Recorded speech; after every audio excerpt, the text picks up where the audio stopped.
Oh, God, is the market closed yet? Oh, thank God it's closed. Ooh. Oh, hey guys, Mike here.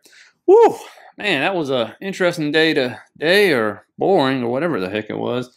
Yeah, I'm telling you, wait till I show you these charts. I mean, man, the market makers, they did a heck of a job today, right? I mean, here we were sitting on the precipice yesterday. I showed you that chart. Oh my God, we're right on the 200 for the hourly. Can't fall through, or what will happen? Well, I'm going to show you what happened.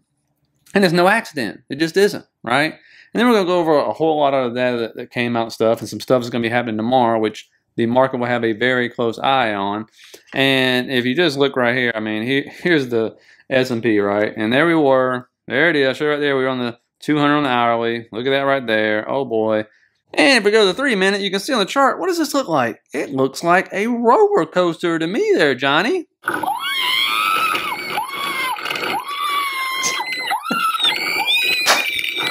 And shockingly, where did we end up? Right where we began, right? I mean, if you had an anchored VWAP on that thing on the 1-minute chart, you just sat there doing this. Just ticking along, right? And, you know, is there anything bullish to look at this chart? When I look at this chart on the daily, you know, I don't see too much bullish. I mean, again, we're hanging on the precipice, which I want to talk about in just a minute. Now you got your MACD rolling over on the daily. RSI sitting right there on the 50, fixing to go past it if it does. Again, we've broken the 200. We've broken that trend line of support. And if you look over here, I mean, it looks pretty familiar, right? I mean, rejected off of 200 there. I could draw a trend line if you want me to. 50 sitting right, the RSI sitting right on the 50. It pops up. But again, you see the MACD rolling over as that is happening. And so again, if you want to see it break a trend line, there you go. But yeah, I mean, I don't see like too much bullishness going on in this chart right now. But again, people can say, well, I don't see too much bearishness.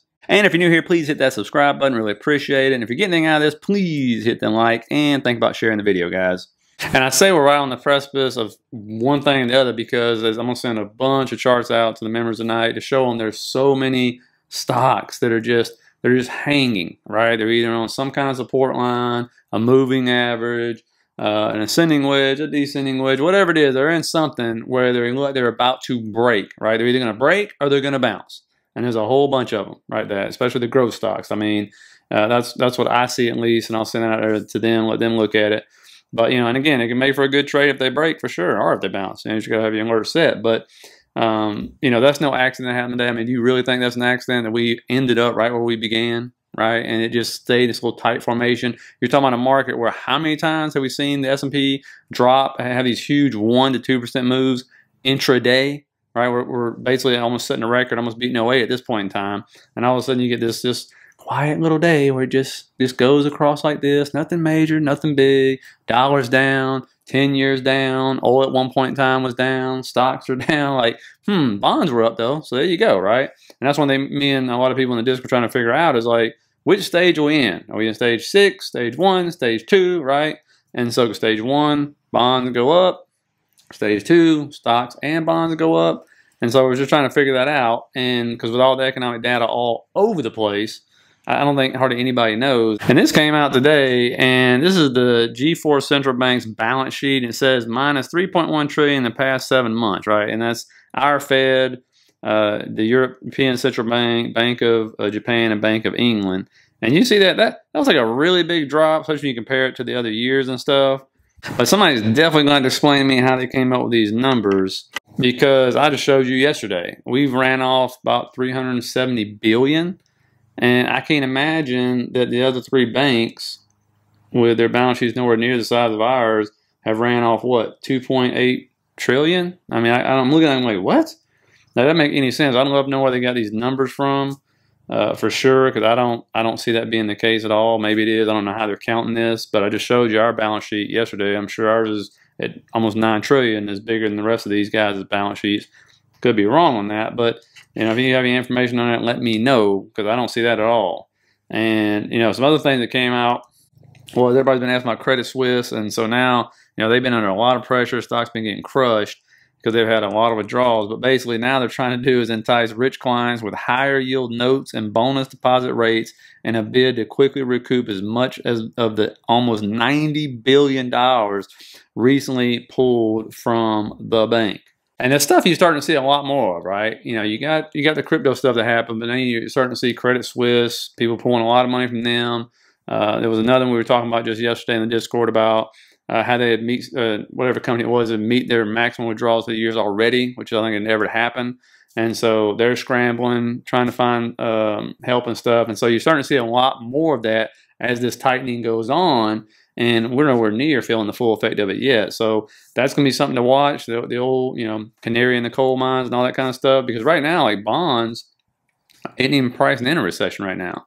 And which is kind of funny, right? Because everybody else thinks there's going to be a recession.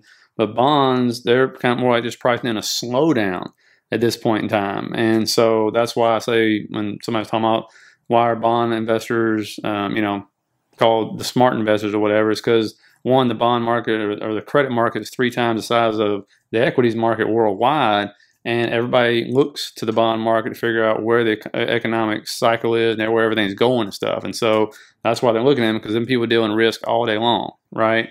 And you don't really hear about people FOMOing into bonds and stuff, right? Even though you may get that now, because for the first time, a lot of people understand a lot more about bonds. It's been put in front of our face. They've been beat down and killed. And so you're looking at it going, wow, these might be a nice big recovery, right? And, there are some other weird things that are happening right now. Check this out. We know the real estate market is a mess, right? And look at this right here. So the S&P 500 Home Builders Index, look at where it's going. It's going up, but look at the National Association of Home Builders future sales plummeting, right? They were both going down, but then all of a sudden, Home Builders Index just started skyrocketing. You see there, and, usually they're heading up together. But not in this case. Like, nope, they're either heading down together, up together, but now there's this divergence between them.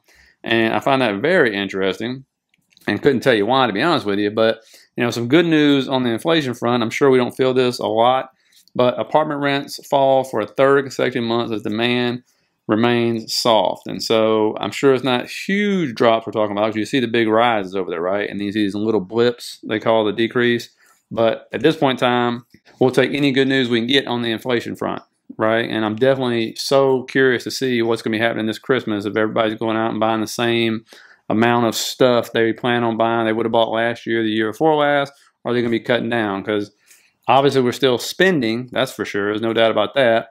I'm just curious to see, because everybody I talk to kind of says we're going to kind of cut back a little bit this year. But I don't know. Let me know in the comments what you and your family plan on doing. Because I know people that are canceling trips, all of a sudden they're staying home and everything else.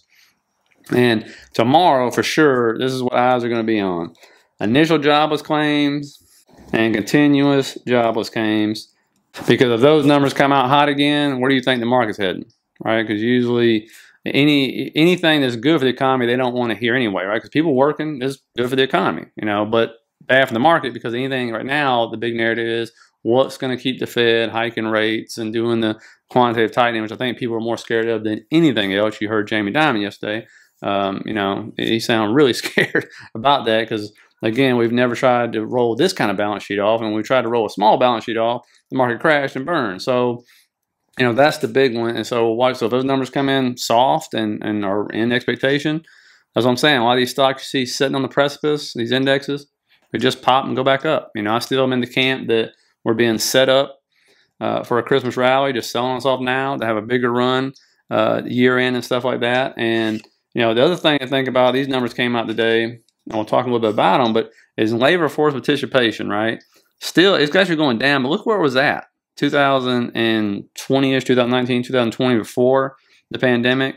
And you look at it and you think, well, it's only like 1%, right? We're at 63.9, and here we are around 62.2 or something. So maybe almost 2%. And you're probably thinking to yourself, well, that's not that big a deal. Actually, no, it's a lot of people, because you're talking about we have 165 million people in the workforce right now. I don't know what it was then, but even if you take 165 million people and say 2% of those disappeared, you do the math, right? You're talking about millions of people just aren't participating. Again, I have no idea where they went. I really don't. I understand the people that retired. The younger people from like age 18 to 40 can't figure it out. Don't know where the mechanics went to, the plumbers, the electricians. I don't know if they're on TikTok shaking their butts for money. I don't know. I don't know. Maybe they started a YouTube channel. I have no idea. I can't figure it out. Let me know in the comments if y'all have figured this one out. I know the early retirees, I get that. Or maybe so many people just made money in the stock market. They all retired. They just left. Maybe that's what they went to. Maybe they were like the Dogecoin millionaire, but they were smart enough to cash out. Maybe that's what happened, right? And then last but not least, earnings. And we do have some earnings to watch, finally. Costco, Lululemon, DocuSign, Chewy. I'll even be watching RH as well. And then Friday you'll have Li Auto, which I'm curious about for sure. And Costco will definitely tell us a lot. Even, believe it or not, Chewy will tell us something, because if people are cutting on spending on their pets, then you know people are cutting back, right? And so that's going to definitely tell us something. Lululemon usually does very well.